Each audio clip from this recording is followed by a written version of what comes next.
What has been your biggest financial mistake? My ex-girlfriend. Oh, okay. In what way?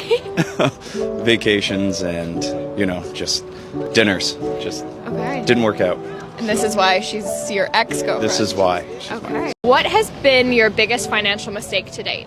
Getting a credit card and abusing it when I was like 20 years old. Okay. Yeah. And that, I guess, shocked your credit score? Yeah, to say the least. Okay. And it takes so long to recover from that. Yeah. It came down to not being taught properly how to use it, Yeah. honestly. Yeah. And so how has that affected you now? I've applied for credit cards then over the last 10 years, and it's been difficult. I've had difficulties with it. Yeah, Yeah. of course. So So what advice would you give to younger you?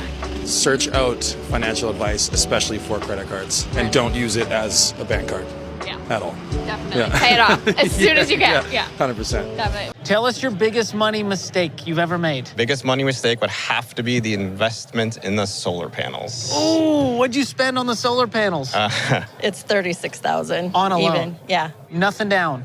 nothing down. I would say buying a brand new car. Ooh, what was it? It's a 2015 Grand Cherokee. Brand new Jeep Grand Cherokee. And you took out a loan for this? How I big did. was the loan? The full amount. I think the biggest money mistake was financing a bed. Oh, a bed. Yeah. How much did you finance? 7,000-8,000. Yeah, so it was. That thing make you coffee? I mean, what are they putting in that? Grandmother left me $150,000 in the life insurance, right? So I'm a kid. I'm 16 years old at the time, right? So what I do, I went to buy a bike and I bought 5 cars. Went through the money. Really? Right? I had no mentor. I had no father, no older brother. All my parents, relatives, they all passed when I was young. So I had no one to really pass on the information to me of what to do with the money. And then the person that was working at Charles Schwab, who gave me the check for $150,000, right? When I'm a kid, he didn't even break it down. He just handed me the check. He just gave you the money. Right? So 16 years old. 100%. So what he could have did, and I'm not blaming on him, but he could have been like, yo, listen, I'm gonna explain to you how you receive this money. No, you 16, you ain't gonna listen, but here, below 75,000 or whatever you want, take this other 75 and let's put it back into how you end up giving it. The same thing that your grandmother did. So when you get older, you have some money. So I just blew the whole bag. A year ago, I made the worst financial decision of my life that will cost me $4 million. I bought a $4 million condo in New York, which was my biggest dream ever. So I was saving up for a month and I made a down payment for this gorgeous apartment for $1 million.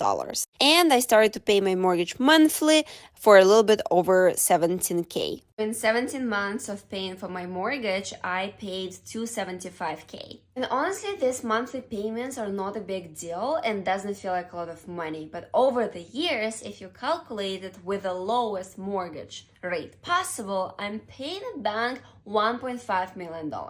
So I started to feel that mortgage gives me anxiety. This biggest ever dream I had about owning my own place in New York, instead of bringing me happiness, started to make me feel bad. So I made 4 important decisions on how I'm going to fix it. 1, I want to pay off my mortgage. Second part of my plan, I'm going to rent out this apartment in New York I already own because I don't need that much space. I'm never in New York as well. And I will buy myself a smaller condo in New York. I'm going to buy an apartment in Paris and in Milan for under 1 million euros each. I go to these cities all the time and I spend at least 10K each trip on hotels. And when I'm not in these cities, I can rent these apartments out. A lot of people have made different financial mistakes. Look at the other guy. As soon as the $150,000 was passed to him, he blew it up. He bought 5 cars, he bought different expensive things, and today, that's his biggest regret. What is my worst financial decision in my 20s? Well, back in 2019, I decided to lease a brand new Lexus.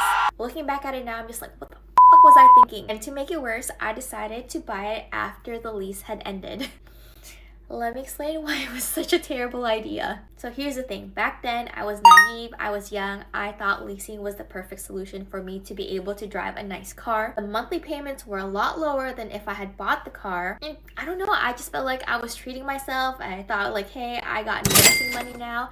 I can definitely afford this. I didn't realize that leasing was the most expensive way to drive a car. When you lease, you're paying to borrow the car. At the end of the lease, you paid thousands of dollars and you still don't own the car. On top of that, there are mileage limits, there are fees for wear and tear. It's just a lot. And of course, I didn't think about it at the time. I was just really excited to drive a fancy car. The red interior literally sold me. At the end of my lease, I decided to make another bad financial decision by actually buying it, because after making the lease payment and financing the purchase, I ended up paying way more than what the car is worth. I am never doing that again because I am running this car to the ground. Back, I realized that I just got caught up with driving a shiny new car, because honestly, that car did not make me any happier or make me feel more successful. It definitely drained money that I could have used to save and invest. I'm gonna be driving this car forever until it dies on me. As you can see, that's a bad financial decision. She leased the car, and when the lease was over, after spending thousands of dollars, she still went ahead and purchase the car. She should have just bought the car instead of leasing, because to me, I don't think leasing is a good financial move. Because how long are you going to keep paying for something that you not own? I feel that buying a car is the best decision because the car will always remain yours. If you think about it, after 12 to 18 months, you got to return the car and you have nothing to show for it. But if you buy the car, it will definitely remain yours. You can even resell the car after using it for some time, add money on top, then buy another one of your choice. So to me, I feel that buying a car is still better than leasing one. It's a bad financial decision that you regret making in your life. I bought a $1,500 pair of shoes. What shoes were these? I don't regret it. Balenciaga. No, they weren't Balenciaga. They were Rene Calvilla. Very beautiful shoe, by the way. You still have them? Mm-hmm. I'm gonna sell them. You're gonna sell them? Yes. Well, yeah, what's the retail on that? That's about $800 right now. Well, you just don't want them no more? They don't fit properly. That's the downside. Otherwise, I keep them. Right. If I were to give you $100,000, what would you do with it? I would take care of all of my expenses for a year, invest the rest, go on vacation. What would you invest it in specifically? Probably in the market right now, securities. Not all of it, but maybe I diversify a little bit in real estate, some of it into the markets, and then some of it in a high yield savings account. High yield savings account? Which lender would you go with? I already have one. It's Barclays. Okay. Yeah. What's the APY on that? Oh, last I checked, there's about 4.5%. That's pretty decent. Yeah. Yeah. Buying a shoe worth $1,500 was really a bad financial decision. What's the worst financial decision you ever made in your life? The worst financial decision I made was I bought a real expensive car and I didn't even have a house. People, do not spend more than $80,000 on a car and you don't even have a house, because the car depreciates the moment you take it off the lot. Invest in stocks, invest in real estate, save your money. That's how you do it. That was my worst decision. Okay, what car was this? It was a Dodge something. I can't even remember what it was. Charger? Yeah, it was like something like that. Yeah, real expensive car, wasn't worth it, bad investment. Okay. And then what's the best piece of finance advice you ever gotten before? I think the best piece of finance advice, number one, learn how to balance basically your finances. Very important. Don't spend more than you make. As a matter of fact, every time you get your paycheck, at least take 1/3 of it and put it aside. Very important. Oh, okay.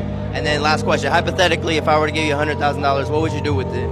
If you gave me $100,000, I would be trying to either put it into an annuity, I would try to invest maybe in real estate, and I would probably invest some of it in maybe stock, something like that, like Apple or Amazon, something that I think is going to give me a really good return. Okay, are you currently invested in anything right now? So currently, I do have a brokerage account. I do have a 401k, savings.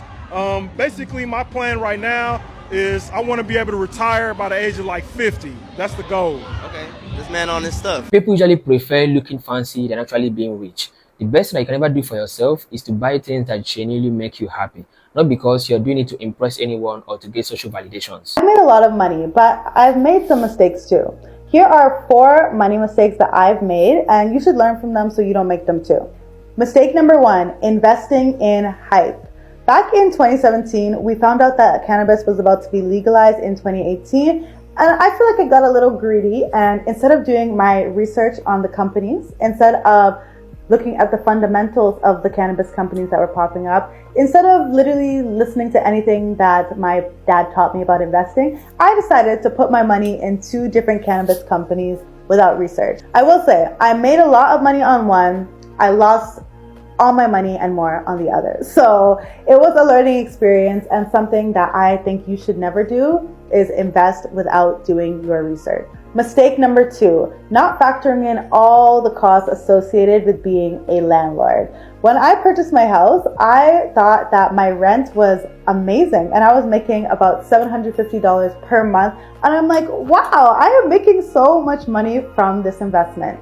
Little did I realize that, there's property taxes, there are condo fees, there's maintenance, and all of that adds into your profit. So I am of the belief now that being a landlord is not the most profitable venture out there. And a lot of times our money would be better used by putting it in the stock market. I'm not telling you not to become a landlord, but if you are going to do it, make sure you run the numbers before you decide to become a landlord. Mistake number 3, also related to real estate, fixed rate versus variable rate mortgage. I'm sure many of you can relate, but 2020 was the lows of the lows when it came to interest rates. And I was like, why not get a variable rate mortgage? I did that, and today the Bank of Canada has raised their interest rates so much since then that it really hurt. In hindsight, it would have been a great decision to lock in those ultra low rates and do a fixed rate mortgage, but we live and we learn. I'm just glad that I have the funds to be able to cover the extra money that has been added to my mortgage. It's really important that before you jump into any business, you do some research about it so that you know where you're getting yourself into. This way, you know the right way of approaching it, and you also help you reduce your chances of losing money. Here's 5 money mistakes I made in my 20s and what I would do differently if I was in my 20s right now. Number 1, I racked up $12,000 in credit card debt and I paid only the minimum payments. Ask me why, I do not know. If I could go back now, I would not open a credit card unless I understand how the interest works, and I would pay off my credit card at the end of every single month. Number 2, I ignored my student loans because I didn't have a real job, and also I was hoping they would be forgiven. Well, joke's on us because they're not forgiven. If I could go back now, I would still go to university, but I would try to get scholarships, and if I had to get student loans, fine, not a big deal. I would make a plan to pay them off as soon as I finish school. Number 3, I didn't invest because it was too difficult to understand, and also I had plenty of time. If I could go back now, obviously I would start investing sooner, but also I would not give myself so many excuses of like, it's so difficult, I don't understand it, because yes, that is true, but with a little bit of effort, you can understand it. Number 4, I moved out of my parents' house way too quickly when I had the option to stay. My relationship with my parents was not the best, but it was definitely nowhere near for me to have to leave, right? I spent so much money on rent and other stuff for housing that I just don't think it was worth it. And if I could go back, I would stay with my parents up until I finish university and until I find a good paying job. And number 5, I feel like we've all done, but I just shopped entirely too much when I didn't have the money to be shopping. Hence, $12,000 in credit card debt. Everything I believed about myself came from external validation, and of course, shopping just fueled that. So if I could go back now, well, nowadays it's a little different. I feel like I wouldn't be on social media because nowadays, I don't know how young people do it with social media. I feel like I'll probably go bankrupt. And of course, you live and learn. But also, if my young self knew the information that I'm saying right now, would I still apply it?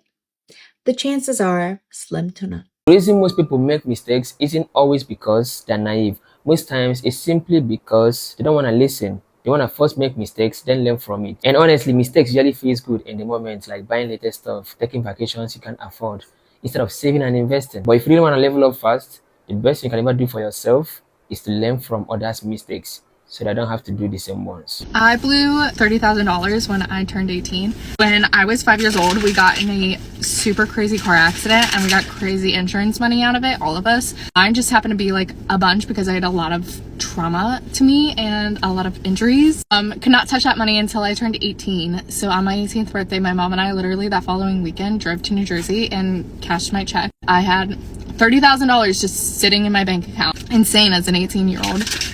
That day I went and looked at cars, bought my little Jeep.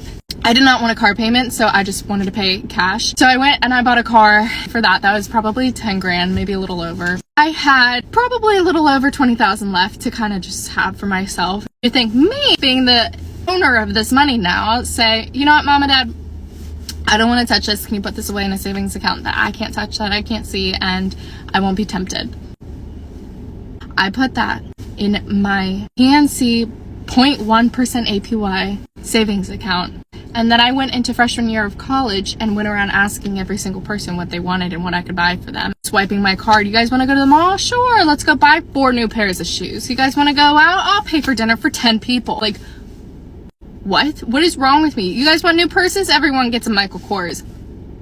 You know how people are like, oh, if you could go back in time and tell yourself like one thing, what would you tell them? I would tell myself to not be a stupid idiot. Don't waste $20,000 on stupid stuff when you're a freshman in college.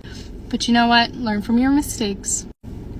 I'm 25 now, and I have learned to be smart with my money, and I think I can resonate with a lot of people who are in their early 20s who don't know how to manage their money and don't know what to do with their money. So that is my new purpose in life, is to speak from my experience with the experience that I had, and don't blow it. You know that feeling when you're trying to show your friends you've got money? You want this? Sure, let's grab it. You want that? Sure, let's get it. That which you're doing is a financial destruction. It's definitely going to backfire on you, especially when you're swiping credit card to keep up with that image. I'm telling you, it's going to mess up your financial health for years. Thank you so much for watching today, and if you find value in this video, please click the thumbs up and let me know what you think about this video in the comment section. Don't forget to subscribe and turn on your bell notifications so you don't miss out on my next upload. That being said, I hope to see you in the next one.